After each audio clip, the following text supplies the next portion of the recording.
ח'אלד מאשר היום שראש העיר בעצמו הוא זה שעומד מאחורי ההתנכלויות למשה. יש פוקוס על חזי. בהתחלה אתה לא כל כך מבין למה. ראש העיר מדבר עם מנהל הפיקוח ותרשמו לו דוחות. אתה מבין שפה משהו מגמתי מאוד כדי לפגוע בבן אדם. ותרשמו שאתה אומר, רגע, זה גובל בפלילים הדבר הזה, זה התעמרות. עכשיו אנחנו עם תגובת עורך הדין חיים אברג'יל בשם מיכאל וידל. יודגש בצורה שאינה משתמעת לשתי פנים, כי מרשים מעולם לא פנה לאותו עובד בבקשה שלא לרשום דוחות למאן דהוא. ההפך הוא הנכון, והנחייתו הייתה לכל אגפי הפיקוח בעירייה לאכוף את החוק בצורה שוויונית על כל המשתמע מכך, ובכלל זה גם לגבי מר חזי משה. אני מבקש לסגור את הדלת ואתה לא רצוי פה, אני מבקש ללכת. אתה בא, כל היום תוקף ונחלך, אני מבקש לצאת מפה, אם לא אני הולך. אבל כל הזמן עם משה, להעיף אותו מפה. אני חושב, באמת אני אומר, ראש עיר לא צריך לתקוף את התושבים שלו. ומה עם מי שלא תמך בראש העיר? היו לי שלטים של מועמד אחר על הנגרר. חזי משה טוען כי שילם על כך מחיר כבד. ביום של הבחירות ראתה אותי אחות של גיסתו, והחליטה שהנגררים לא יישארו פה.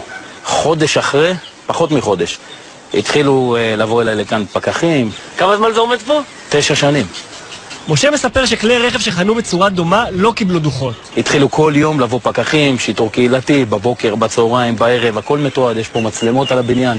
רכב שעומד פה ללא ביטוח וללא טסט, גורטה לכל דבר, משמש כמחסן. התרענו בפני העירייה, ונאמר בשיחות עם המוקד שהרכב לא משמש כגורטה, ואי אפשר לתת לו דוח. בן, לא לכמה אישית. תתחיל גדר. זה מה שאני רואה. לכמה אישית, לא לכמה אישית. נכון. באחד הימים נשלח למשה המסרון המאיים הזה. כשמסתכלים עליו, מתקשים להאמין שהוא נשלח מרשות מקומית. מקווים שלא תתחכם ולא תעשה איתנו בעיות. עיריית רמלה. מה הוא רוצה ממך? שאני אשתוק. למה? או שאני אבוא לצד שלו, כמו שהוא עושה לכולם. רדיפה פוליטית.